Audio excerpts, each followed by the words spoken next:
Okay, it's go time, it's go time, it's go time.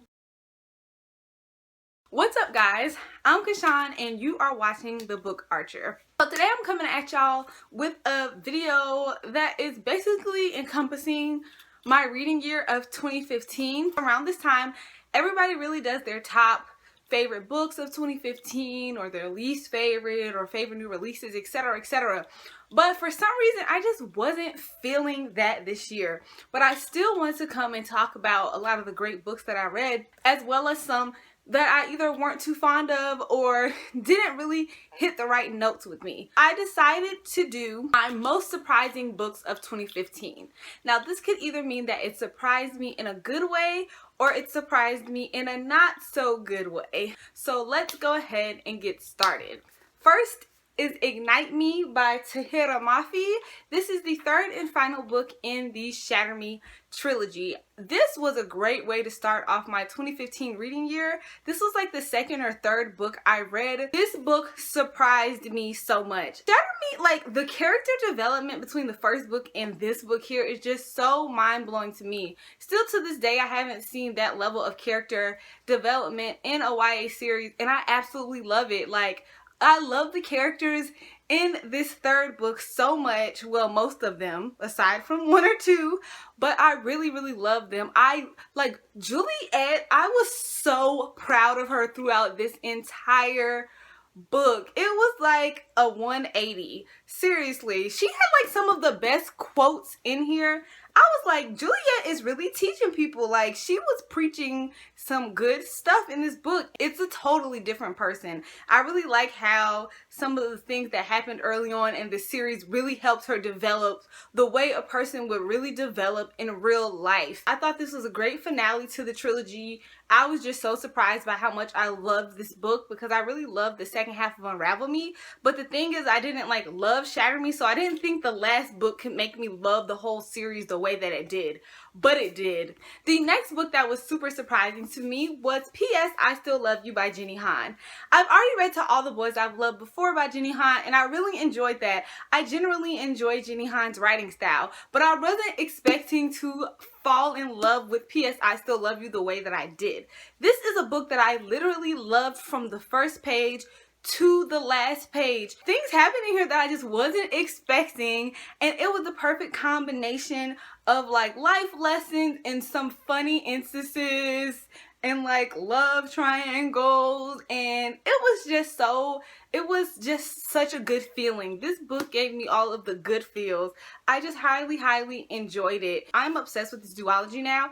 I will leave a link down below to my P.S. I Still Love You review. The next books that surprised me this year is actually a part of a current series, and that is the Arcania Chronicles. Cassidy Von Shea mentioned Poison Princess before, but that was the only person that I ever heard talking about the series. But something about it intrigued me. It was set in New Orleans, and it's kind of like paranormal slash post-apocalyptic slash like magical. I don't know, it's hard to explain, but the uniqueness of this series really caught my attention. When I first read Poison Princess, I was a little bit disappointed because it was kind of like a 3.5, 3.75.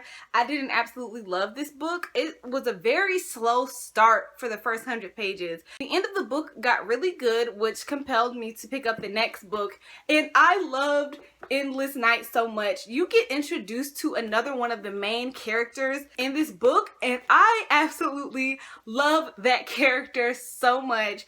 He's my favorite character in the whole series right now. You also get to meet new characters with superpowers or super abilities in every book. It definitely builds and builds with each book that you read. Then I read Dead of Winter, which came out in 2015, the most current book in the Arcania Chronicles, and I still loved and enjoyed it. It got right down to the action and the knit and the grit. You know what the overall story is going to be, but then each book has like these individual stories with different people with different powers, and it's just a fun ride.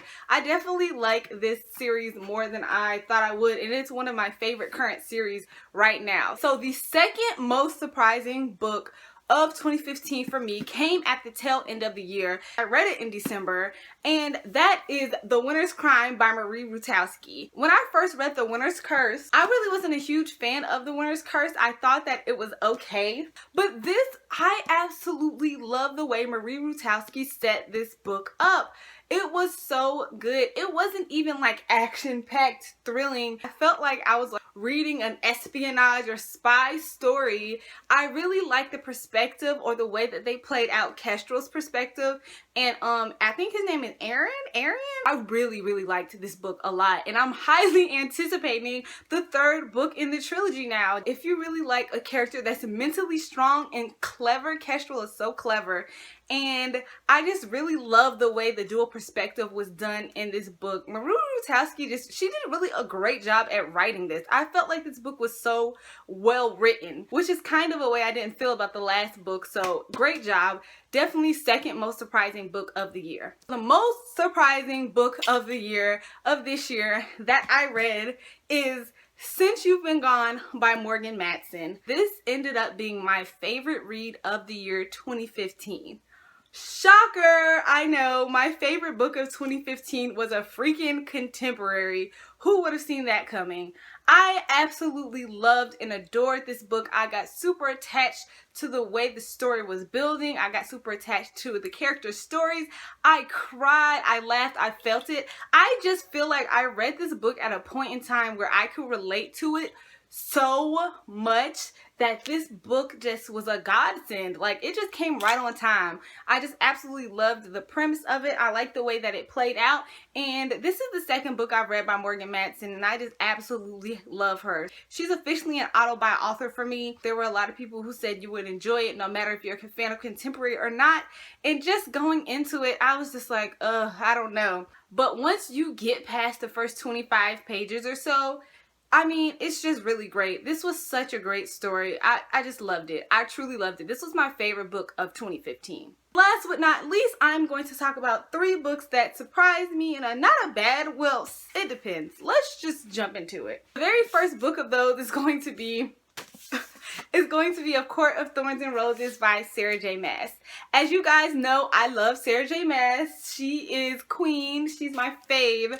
But I was kind of disappointed in A Court of Thorns and Roses. Originally, I gave this book 4 stars, but when I looked back and thought about it, this was more of like a 3.5 star read for me. I love the second, like the last part of this book. It was so great, and I cannot wait for the second book. But the beginning, when the first half of the book, I was just like, I was kind of bored. I don't really care for the main character in the beginning of the story, and I don't care for her main love interest. I more so love the characters that got introduced later on in the story. A lot of people loved this book. This is a lot of people's favorite fantasy of 2015, but it just didn't sit with me. And as much as I love and am a diehard fan of Sarah J. Maas, when you're my fave, I have high expectations of your work, so I'm not just going to say I love every book that you wrote. This one was a dud for me. It's like 3.5 stars, but I definitely will be continuing on with the rest of the series. But I was really surprised that I didn't absolutely love and adore this. The second book that I was surprised I didn't like was Trial by Fire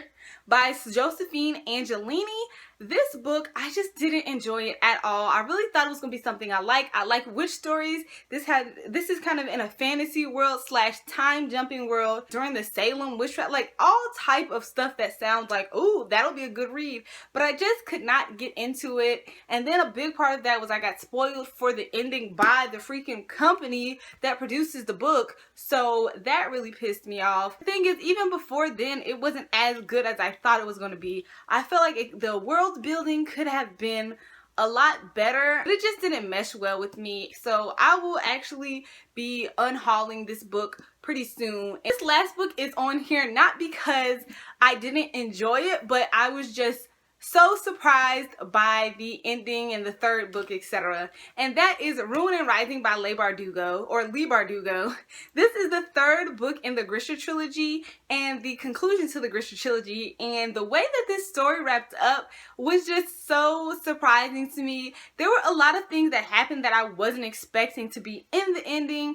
There were certain there were more than one element of the ending that I didn't see coming. And I'm usually never that surprised when I'm reading a fantasy book. It's kind of like, you know how things are going to end in general, but I was just wrong on all fronts. So although I did enjoy this book still, I don't know if I can still love it as much, because there was at least one element of what I was expecting that I wanted to be in there. I still enjoyed the series. The wrap up, the ending of this book makes sense, but it just was so surprising from what I thought it was going to be. Those are basically my most surprising books of 2015.